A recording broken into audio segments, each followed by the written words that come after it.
which in time past were not a people, but are now the people of Yah. Why? Which had not obtained mercy, but now have obtained mercy. Why did you obtain mercy? Because the Most High called you out. You've been called out. Right? Dearly beloved, we beseech you as strangers and pilgrims, abstain from fleshly lust. Oh, why? Which war against the soul.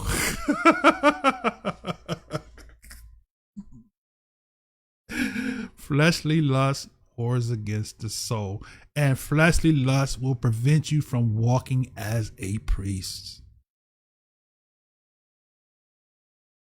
You can't be a priest and be in the flesh. They don't go hand in hand. Nowadays, preachers nowadays can be in all kinds of lifestyle, alternative lifestyle, right? They only have to believe the Bible. Now they could be a preacher. Just have the gift of God to be able to speak and to be able to cause people to give you money. Then you become what? A good orator. You can get rich. Like people like Leroy Thompson and, money come. Right. He brag about his stuff. I got 3 Rolls Royces. You can have nothing wrong with having 3 Rolls Royces. If you're serving Yah, you should have 3 Rolls Royces. If you obeying Yah. If I knew what I knew now, I have me 3 Rolls Royces right now. Not that I particularly like Rolls Royces, but just hypothetically saying, right? Nothing wrong with you having things. If you obeying Yah, Yah will bless you. He blessed Abraham. Abraham was very rich. He was rich and serving Yah. Nothing wrong with being rich and serving Yah. You got to be broke and serve Yah.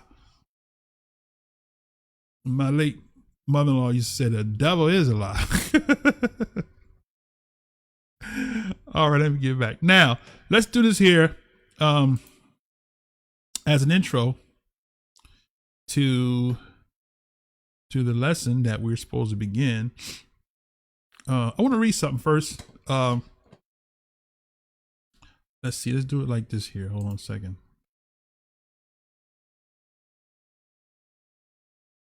I want to read something here. Let's see.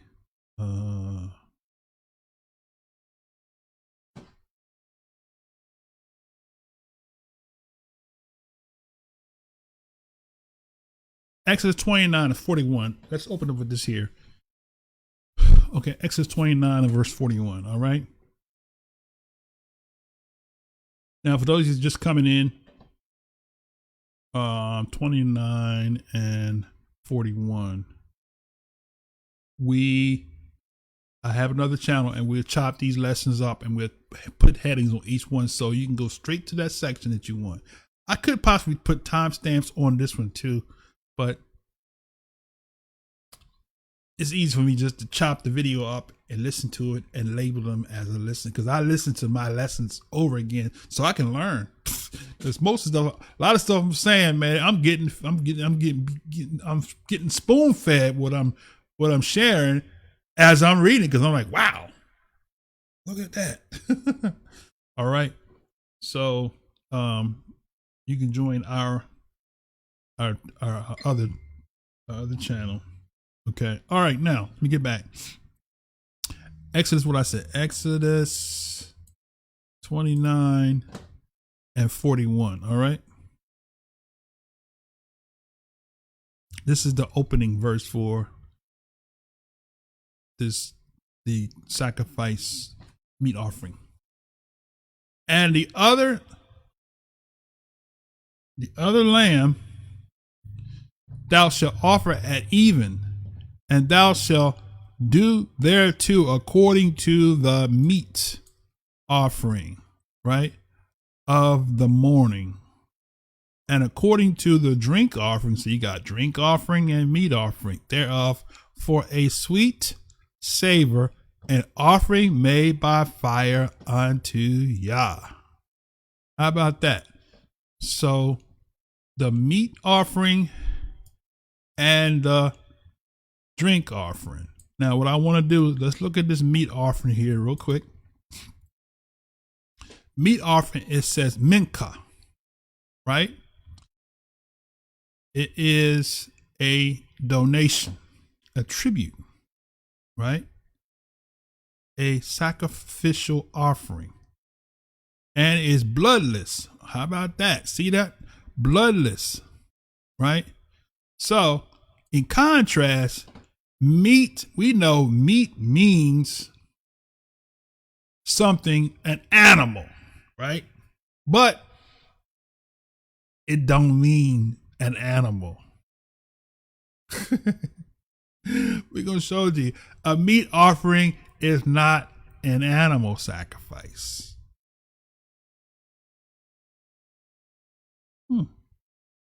Let that sink in for a minute. Did you know that?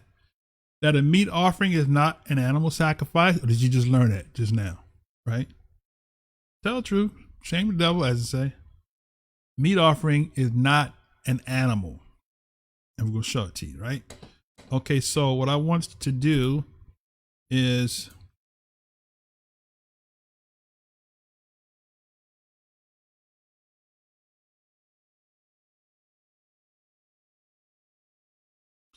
let's just kind of do this real quick. Okay. Now,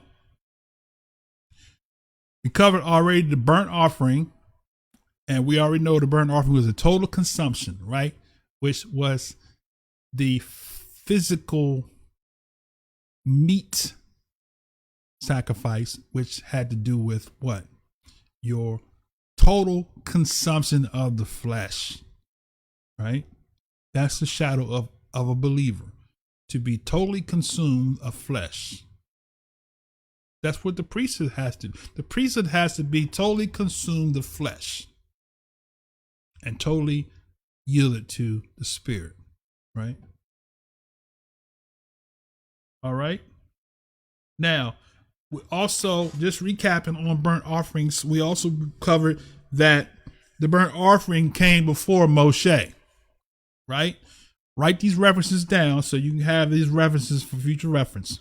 I like to have these references for future reference. The burnt offering, I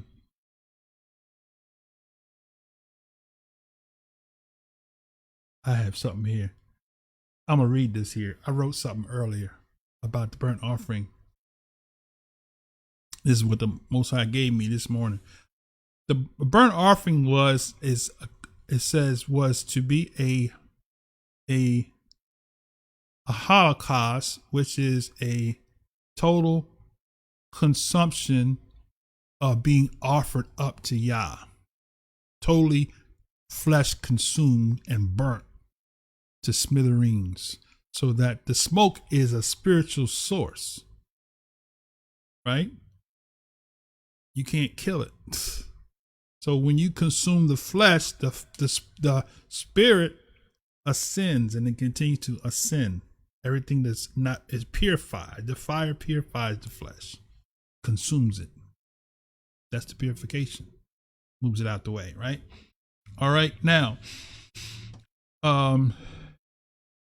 we are to offer ourselves to Yah as a living sacrifice, but since we rejected the priesthood, we have been offered to Satan. Hear me now. We have been offered to Satan as his living sacrifice. That's the flesh, right? And since we have yielded to Satan to become his sacrifices, we have become prey for the oppressor, right? And none can restore. Think about that. Now, the Most High took me a whole nother direction, but I had some other stuff I want to talk about that. I'm going to let that slide.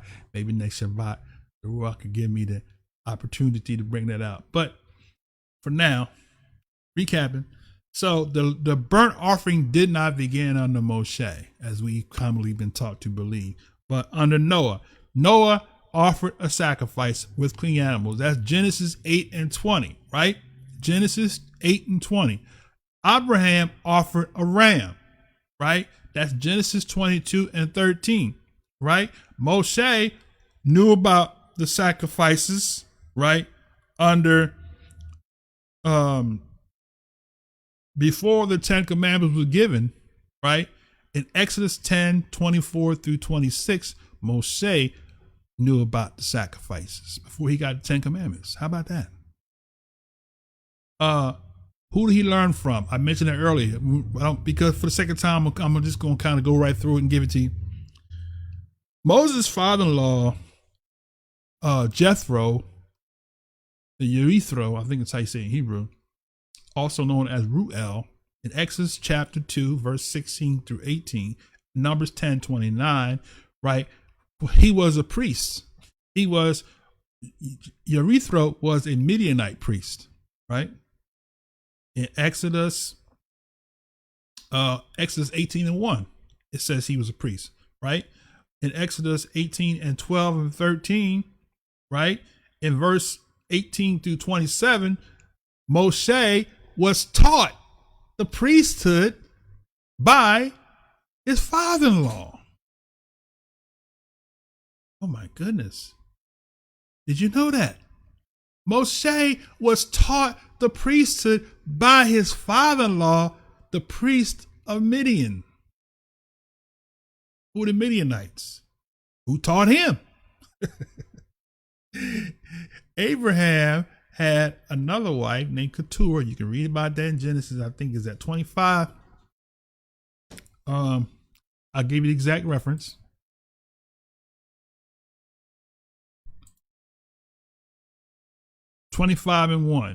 Genesis 25 and 1. Abraham took another wife. Her name was Keturah.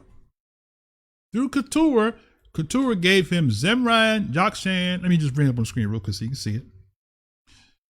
Abraham took a wife. Her name was Keturah. She bore him Zimran, Jokshan, Medan, Midian, and Ishbak and Shua. So Abraham's son Midian, right, is the progenitor of Jethro, right? So when Moshe fled from the Pharaoh, he went to Midian, and the priests of Midian, Jethro or Ruel, taught Moshe about sacrifices. And then he gave him his daughter, who gave him two sons, Gershom and Eleazar, I think it was, right? So then after Moshe fled, that's why you got to go back, you got to read Exodus chapter 18. His father-in-law taught him how to appoint captains over the people. He told me, you're going to kill yourself. You trying to do everything yourself? You need to do this here. He tutored him in how to establish the kingdom of Israel. He tutored him also in how to perform the sacrifices and stuff. His father-in-law. You ever stop and wonder, how did Moses know how to do all of that? Right? His father-in-law taught him. Right? Who taught him? His father taught him. Who taught him? Yah! The priest that doesn't have a beginning. All right. So I just wanted you all to see that. All right. Now, so just for the sake of it, remember those scriptures. Exodus. Let's see, Exodus 19. Let's see if I can do it this way. I'm gonna put it in the chat. Let's see. Can I do it this way? Let's do it this way. All right, let's come over here. This way I'll put it in all the forms. So Jethro taught Moses the commandments, statutes, and laws pertaining to sacrifice. Okay.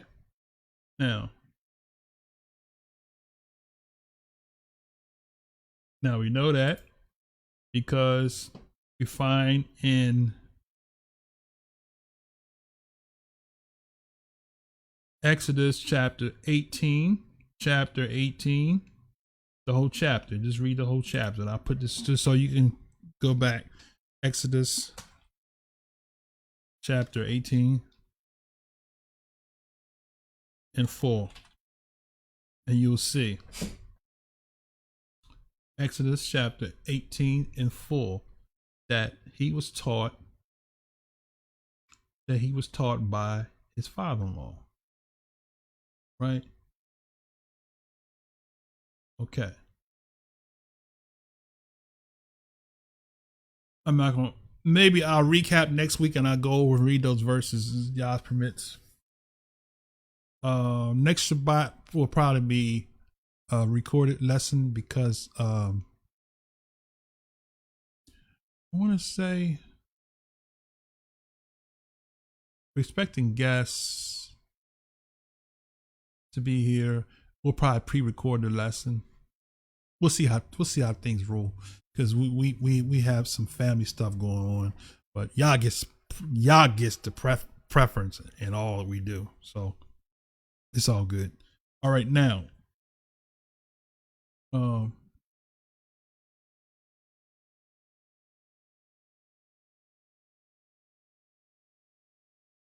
let's do this here. Okay, we'll go to 3:30 on this, and then I think I can merge it in. All right, without rushing. All right, so we're gonna start with the laws of the altar. We're gonna start with Exodus chapter 20 and 24. Right. So get your page turning fingers ready. We go to Exodus chapter 20 and 24. All right, Exodus.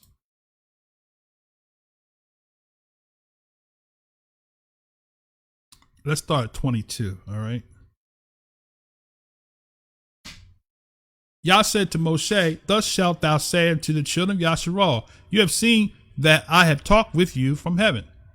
You shall not make with me deities of silver, neither shall you make unto you deities of gold.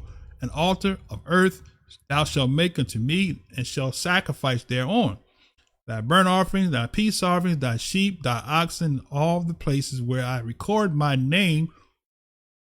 I will come unto thee, and I will bless thee." Right? Okay. Now, what I want to pull out here is this here. This is something that's going to bless. It's going to bless you, right?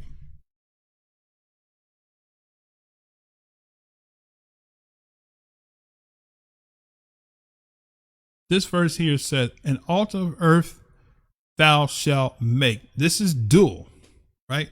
It's literal and it's spiritual, right? So because the laws is a shadow of better things, of good things to come, right?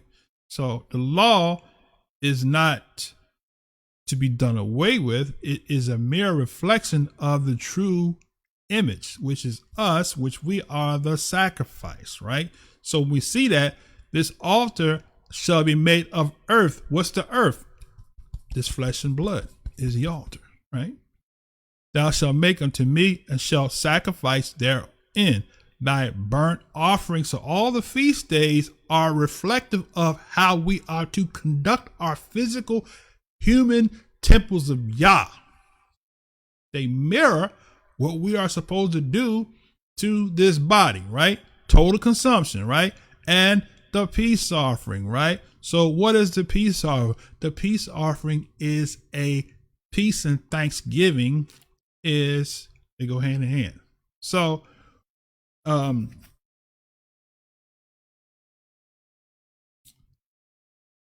we obey Yah, right? Because in obeying him, right, it puts us in peace with him. And since we are in peace with him, we give him a thanks offering. Right? So burnt offerings, peace offerings, thy sheep, oxen, and all the places where I record. This is the part I want to get. I record my name.